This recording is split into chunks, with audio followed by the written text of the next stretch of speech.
কি কইলে তুমি? তুমি আমারে গাড় ধরে বাড়ি করে দিবা?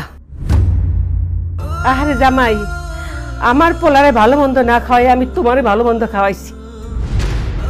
আমার পোলারে মাছের মাথা না দিয়ে তোমার পাতে দিছি। হ্যাঁ বেঈমান, তুমি আমার হানে এই কথা কইতেছ?